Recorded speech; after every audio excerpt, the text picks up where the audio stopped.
The following is a Hoop Ball presentation.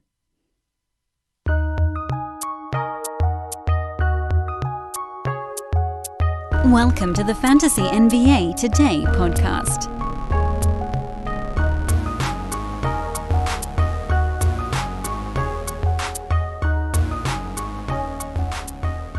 Well, it's Friday, everybody. We've made it to the end of the week, but honestly, did any of us really know what day it was when this one started?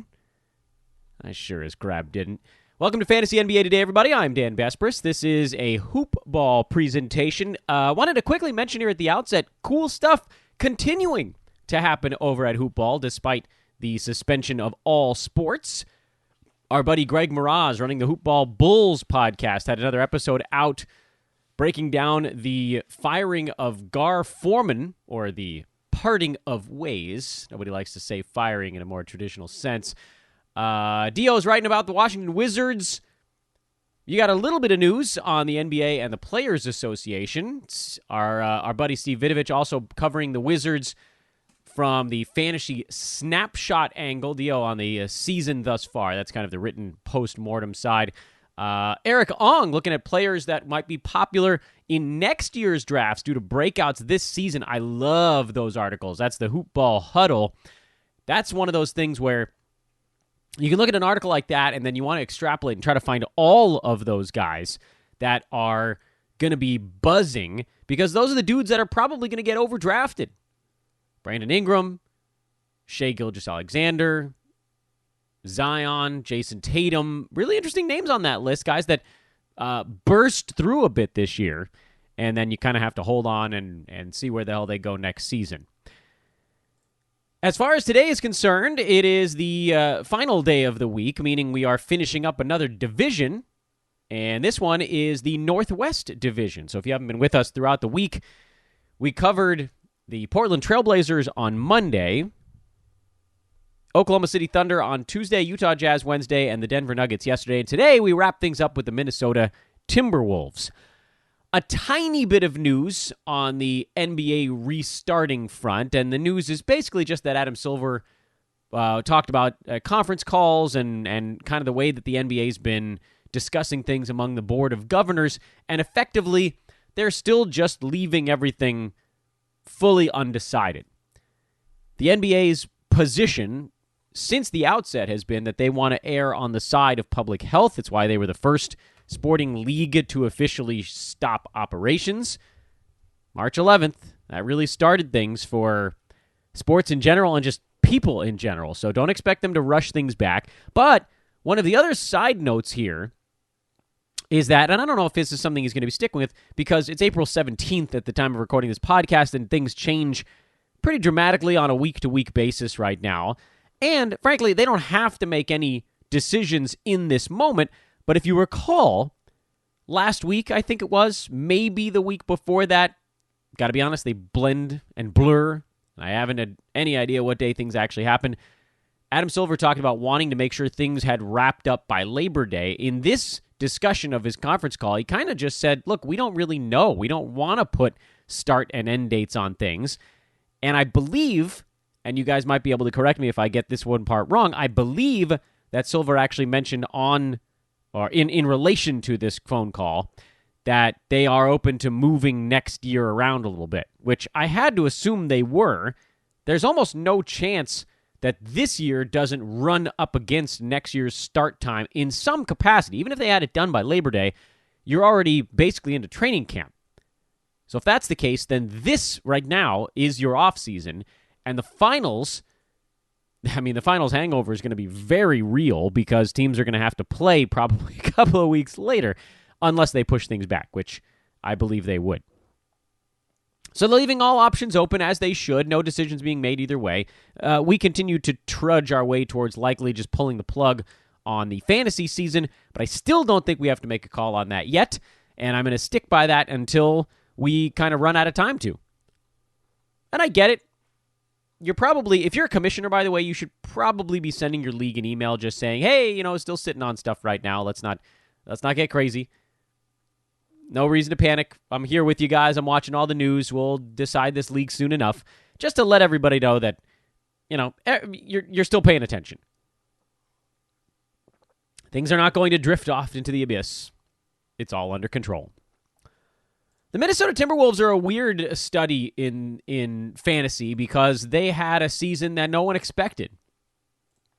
And by that I mean, of course, KarlAnthony Towns missed 30 ball games. He was hurt almost the whole season. He was number 4 on a per-game basis this year, but he didn't play very much. 26.5 points, 3.3 three-pointers a game, almost 11 rebounds, 4.5 assists. That's a big number for Cat. 0.9 steals, 1.2 blocks, 51 from the field percent. That is 80% at the free throw line. One of the big changes for Cat this year, of course, was the fact that he was chucking away from downtown. Went from averaging 4.6 attempted threes last year to 8 attempted threes per game. And, by the way, career 40%er from downtown, 41% this year. So taking all those three-pointers is a pretty good idea for him on offense. He's drilling them. Had a career low in free throw percent, but that's the type of thing that usually evens out over a long season if you're healthy. Other notes, steal rate was pretty close to his career mark. Block rate was down this year. Doing more, perhaps, on offense? Did that have an impact on his ability to block shots on defense, or was it just not really a focal point?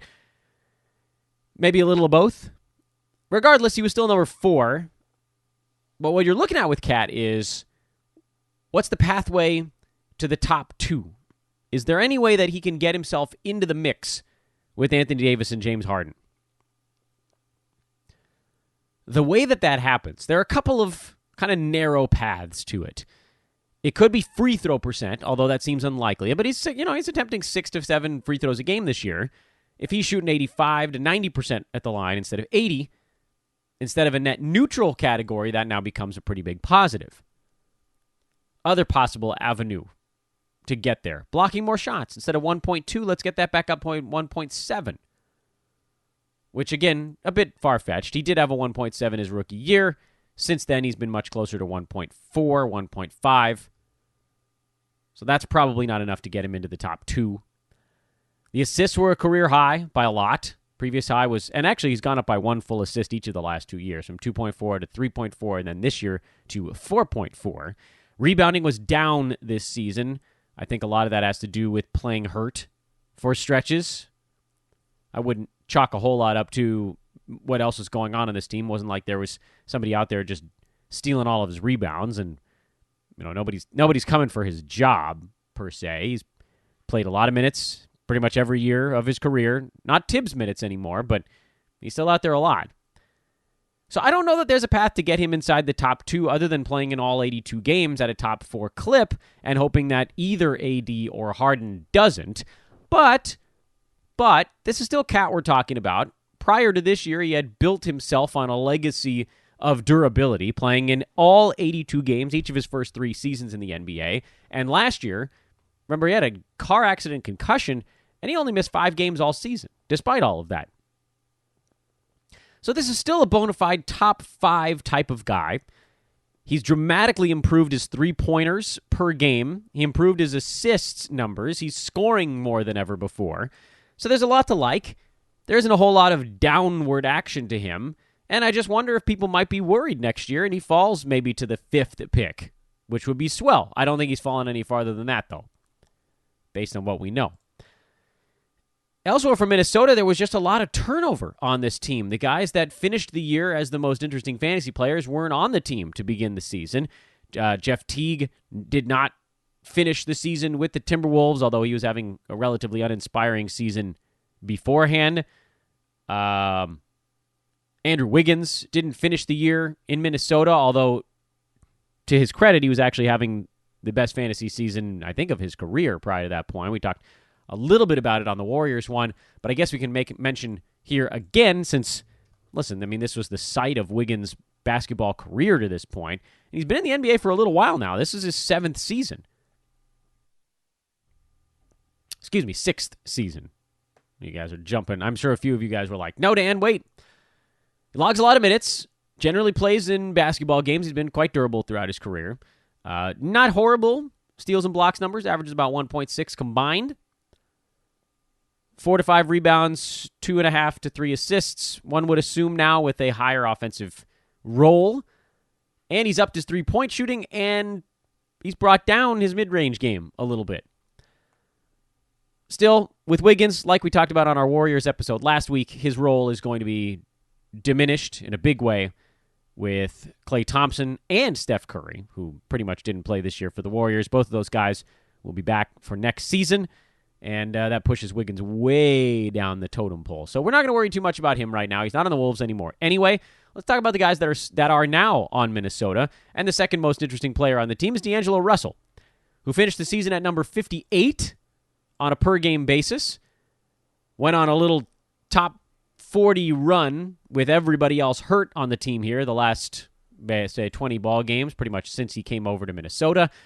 But for him, it's always an up-and-down thing. Looking at how he's done over long stretches is far more indicative of his value than what he does over the short stretches.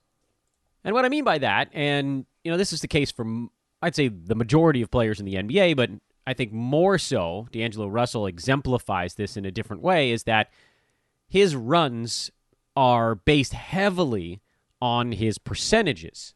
The other stuff, high usage guy, isn't going to change all that much on a 2-3 week basis.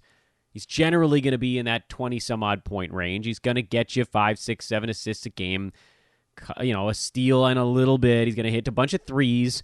But what defines his value are those ebbs and flows in percentages. And for instance, when we were talking about when he went on that top 40 run, it's because he was going high volumes, 86% at the foul line. And then when the volume stayed almost exactly the same, and then when he cooled off a little bit, he was shooting 40.5% from the field. So these things play a big role. There's this short-term versus long-term thing, but it tends to balance out with him. And I suppose that actually makes it a fairly predictable asset. Problem is, he's consistently overdrafted. Consistently overdrafted because he scores. 23.5 points per game with Golden State this year, 21.7 in Minnesota, 6.6 assists, 4.5 rebounds, 1.4 steals with the Wolves. That was a good number for him. 41% from the field, 87 at the free throw line. He's a 77% career free throw shooter, 42 from the field. So that stuff, it does tend to level out. And when it levels out, he's probably going to sit somewhere in the 21, 22-point range, most likely. Maybe a little bit less than that. Tough to say. Probably about 6 to 6.5 assists, 4-ish rebounds, 1.2 or so steals, about 3 threes in the modern NBA, maybe a tiny bit more than that, and probably in that 77 to 78% free throw shooting. And those numbers rolled all together make him something of a 45 to 65 range type of guy who's going to get drafted every year on the front end of that. Because he takes a lot of shots, he scores a bunch of points, he makes a bunch of three-pointers, but nobody seems to notice that the dude is not good in either of the 2 percentage categories. Either of them, and awfully high in turnover, so the 9-cat takes a hit. I almost never end up with DAngelo Russell on my fantasy team. He's generally been a bit dinged up throughout his career. Played 80 games his rookie season, then 81 in Brooklyn last year. And the thought was, hey, was that the corner turn? Tough to say necessarily because both teams he was with this year had more reasons to rest him dinged up than not. If the Wolves are trying to make the playoffs next year, which I assume they will try to, he'll probably play a lot of games early in the season. If they get eliminated, that's just something you have to deal with when the time comes. But I wouldn't worry too much about little things knocking him out, at least early in the season next year. Still, I think you'll probably see him drafted in the 30s and 40s, and it's going to be, as always, a fight for him to get to that point, unless he really can keep his free throw percent in the mid-80s. I'll believe it when I see it. Haven't seen it for more than a couple weeks in a row yet. A couple other names in Minnesota that made some noise. James Johnson looked really good down the stretch for the Timberwolves. This is a guy who really just needed to get out from Miami, where things had completely deteriorated for him. He has a player option for $16 million next year. I would assume he's taking it. He ain't getting that type of money on the free agent market again, especially not now with the salary cap likely to take a hit due to all the revenue loss here in virus season 2020. Is he going to get the same role that he had for these last couple of like 4-ish weeks in Minnesota next year? I have to think the answer is probably no, but I guess I don't know for sure. James Johnson was playing some small ball center in their current roster, which just isn't going to happen if Cat is starting at center and Naz Reid is backing him up, so that wedges out some of his center opportunity. How many minutes can he take from Juancho Hernan Gomez at the power forward spot? A handful? But 24? I don't think so. I also don't think, frankly, he could keep up his current pace for a whole season. He was going full tilt off the bench. Like, that was the most energy we've seen James Johnson put out on the floor in a long time. He was playing 23 and a half minutes a game and averaged almost 13 points, a 3-ball, 2.7 combined defensive stats, 4.5 rebounds, 3.5 assists, 51% from the field. A lot of that stuff is coming down over a longer sample size. But he was one of their better players down the stretch, so we had to talk about him at least a little bit. Malik Beasley is another name worth mentioning. He was number 85 over the last 3 weeks of the regular season. It's tough, when we're talking about these guys, because almost everybody on the Timberwolves that's worth discussing right now had two very distinct portions to their season, and it's just really not fair to judge them by what happened pre-trade. So if you assume that most of these guys played roughly their last 14, 15 games in Minnesota, thereabouts, you're talking about DAngelo Russell, who was number 68, basically, over that month in Minnesota. James Johnson was 89. Malik Beasley was 91. I think that would surprise a lot of people. Most folks are going to think that Beasley was actually in front of Johnson. They were basically neck and neck. Reason being, Malik Beasley was averaging 21 points and 3.5 three-pointers a game. Those are big numbers, but 0.7 combined defensive stats, whereas James Johnson, again, was at 2.7. So even though Beasley was blowing him out of the water in scoring and threes, better free throw percent, lower turnovers, he wasn't stealing the ball at all. I have reason to believe Malik Beasley is going to be a really interesting fantasy player next year, because while some folks might, and here's the fear, I guess, for me is there any chance we could collect value on this guy? The answer is I hope so, but I'm cautiously pessimistic about that, meaning he averaged 21 points a game and 3.5 threes. Smart folks will look at those numbers and say, yeah, but he was taking 16.5 shots a game for a team that was missing their top volume guy in KarlAnthony Towns. It's a very accurate assessment to say, look, he's not going to get that many shots when he's the third fiddle behind Towns and Russell, as opposed to the number 2 guy. Number 2 guys, the drop-off from being a number 2 on a team to a number 3, we've seen it 1,000 times, more so recently. There just aren't enough shots for that third dude. But the reason that I'm a tiny bit optimistic is maybe people are going to take that information and they're going to drop him farther than they should. The more I think about it, the more I say it out loud, I think I come back to my original position, which is that's assuming people are going to do more digging than they will. Simple fact of the matter is people are going to see that he averaged 21 points a game in Minnesota. He's going to get drafted probably inside the top 60 or 70, and he's got almost no shot to get there as the third fiddle unless he averages something like 1.3 or 1.4 steals a game, which is possible, but he ain't scoring 21 points a game next year. It's not happening. He's just not going to get 16.5 shots. I think he'd be lucky to get 13.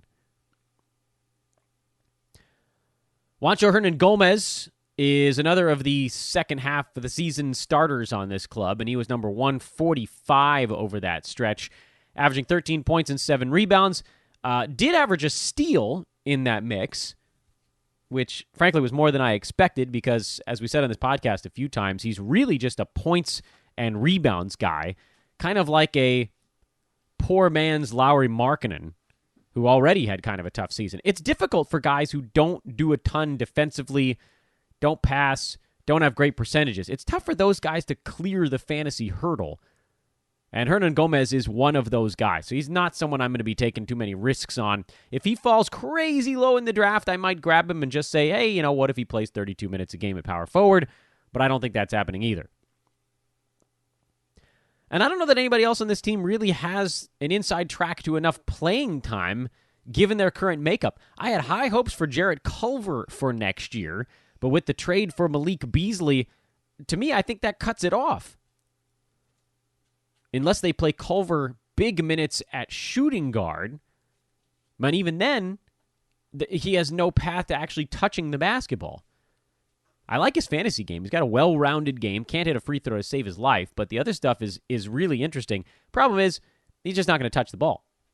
If he's out there with Towns, Russell, Beasley, and Wancho, I guess, he's probably going to take the fewest shots of anyone in the starting lineup. You got to have a little bit of volume, even if you are pretty good at collecting defensive stats. So Jarrett Culver, big-time loser at the trade deadline, and then he loses role moving into next season as well. So the Wolves, as we go through each of these players one by one, and we talk about kind of each of them with their tale of two seasons, you look for things to pull away, lessons to learn from this particular organization or these particular players. Number one, the Wolves are going to be an up-tempo team that fires a lot of three-pointers, and they're going to be a place where people can find fantasy value. The problem is, and was with this team, that a lot of the guys either suffered from quiet deficiencies in their fantasy game. DAngelo Russell, percentages. Malik Beasley didn't do anything on the defensive side of the ball. Juancho Hernan Gomez, both of the issues of the guys I mentioned, no defensive stats and bad percentages. Jarrett Culver, no usage. Cat, obviously, someone that doesn't really have any deficiencies. But this is a team made up heavily of overdraft-type guys like DAngelo Russell or buzzy guys that end up getting overdrafted, like a Malik Beasley, like a Juancho Hernan Gomez. I don't know that you can find a guy on this team and think, oh, well, people are going to be down on him because of X, Y, or Z, and so I'm going to be able to fall into a little bit of value. I continue to hope that that guy is Malik Beasley, that people assume the drop-off in volume won't be made up of elsewhere, but he's going to have to fall pretty far before I'm willing to take that shot on him. It's going to probably be for me outside the top 100 because, again, I don't see the usage in his corner. I see a path to top 90 kind of value for him, but I don't know that I can get much beyond that given the fact that he's about to lose a ton of shots. Maybe top 75 in a perfect world. And then that's it. So I think this team rapidly became kind of a 2.5 horse ball club because guys just have fantasy issues. Arguably, the greatest value on this Timberwolves roster next year from a fantasy standpoint, arguably, is Cat. We're not going to try to handicap what might be going through his head as a result of the tragedy he just went through and will continue to go through because we just don't know what life is going to be like for any of us in 5, 6, 7 months or whenever this all turns out to be the case. Certainly everyone here at Hoop Ball, we continue to send whatever good thoughts his way. But from a fantasy standpoint, that's what we're breaking down here. Put the reality stuff aside for a minute. It's sad we're not here to talk about it, and generally I think we like to consider ourselves more of a break for the brain on this show right now. He got hurt finally. The story of Cat this season is he finally broke down, but he's got all the reason in the world to have a bounce-back season next year. He's got his best friend with him, DAngelo Russell. They won't even care if they're winning. I'm sure they're going to prefer it, but they're going to be having fun. And that tends to lead, and we saw it, Chris Paul is the ultimate example of this, get him out from a place where he's unhappy. Make these guys happy, they're going to play better. Sometimes the value is dropping 2 spots. KarlAnthony Towns gets drafted 5th instead of 3rd. That's a value.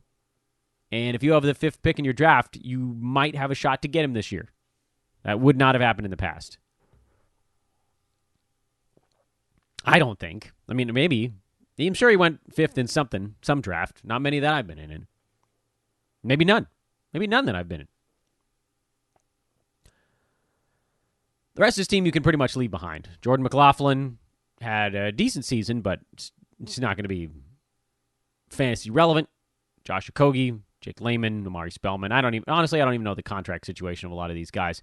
I do know that Cat, DAngelo Russell, Malik Beasley, and Juancho Hernan Gomez are expected to be around, and that's kind of the premise we're operating on. But again, I think Cat is your potential value play as he falls towards the back end of that top 5. But with durability in a top 4 type season, he has an opportunity to be inside the top 3, even if he's not going to get up and over the Anthony Davis, James Harden hump and into the top 2. Lessons from a team standpoint, I think that the short-sighted among us might say that the lesson here is you just don't draft guys on bad teams ever. But to me, that's going way too far. Way, way, way too far. Yes, it's easier to have top-level picks on teams that are winning because guys have a greater incentive to play. But,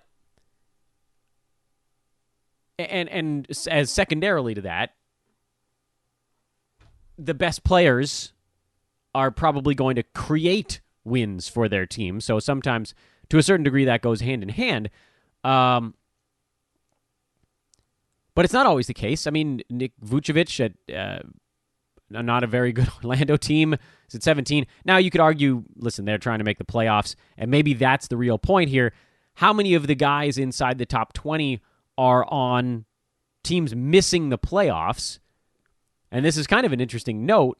Damian Lillard would have missed them if the season ended right now. Hassan Whiteside, John Collins, Bradley Beal, Trae Young. And I believe that's it. Inside the top 20. Those are the only guys on team. And Cat, sorry, but again, he missed half the season. Kyrie Irving's in there as well. His team would have made the playoffs, but most likely, but he's not playing. So, yeah, there is a correlation. Good players put up big fantasy lines and tend to get their teams wins, which makes them more competitive. But if you dodged guys on teams that you didn't think were going to make the playoffs, what would that have meant for you this year? You would have skipped over Cat? Would you have skipped Trae Young? Atlanta wasn't making the playoffs this year. You can make these broad stroke declarations about who you will and will not draft on teams that might be making the playoffs or not making the playoffs. At the end of the day, what you ought to be looking for are whether or not teams are trying to make the playoffs. At the start of this season, I think you would have argued that the Timberwolves would have been trying to make the playoffs. There's no way for you guys to know that Cat was going to finally have his terrible season this year. It was going to come eventually. There was just too much wear on those tires from the Thibodeau years for it not to do something to his body at some point. Was it going to be this year? How did we know? No one knew. What about Trae Young and the Hawks? I mean, you had to assume they were probably going to try to make the playoffs. The teams you, I think, could safely say weren't even going to be trying to make the playoffs were who? Like Cleveland? They didn't have anybody that you were drafting inside the top 40 anyway. Who else was on that list? Teams you knew weren't going to be trying to make the playoffs. Don't say the Warriors, because their season came apart when Steph got hurt. The Pistons? Nah, I mean, they were a playoff team last year. Why not assume they were going to do it again? Bulls almost definitely were supposed to be trying to make the playoffs this year. You might have argued the Wizards, and then they ended up they're in the 9 seed right now in the East. The Hornets, they were in a rebuild. I guess you could argue that was probably a team you didn't want much to do with. And as it turned out, you probably didn't want a whole lot to do with them. And then maybe the Knicks.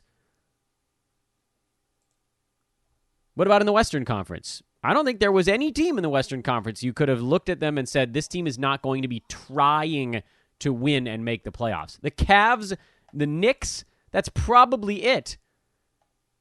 So don't eliminate players on teams you don't think are very good because they might miss a game or two down the stretch. The ones you might want to take a little pause with are guys on teams that you don't think have any incentive to try to win. And I don't think that was the Wolves this year. They had a new regime. They were trying out new stuff. They wanted to win. They just weren't very good. But if every team that wasn't very good was a team you avoided, you would have missed a lot of really interesting fantasy players. There's value on those teams. Decent player, bad team. Chew that joint up. And that brings us to our weekend. Put a pin in it. Southwest Division will wrap things up in the Western Conference next week. 5 more teams before we flip over to the East.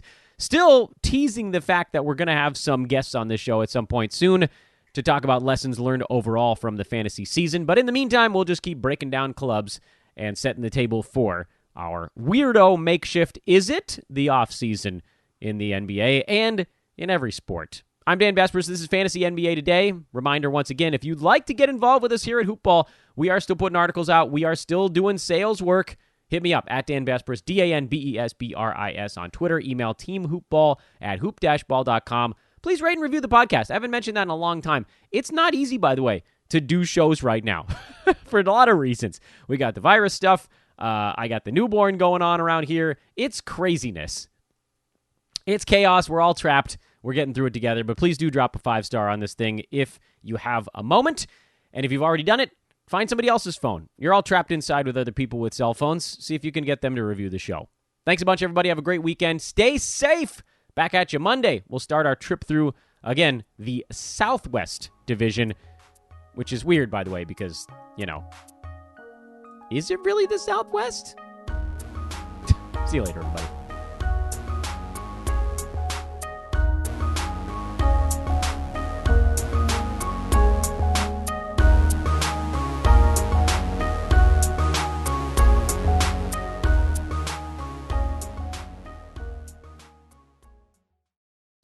This has been a Hoop Ball presentation.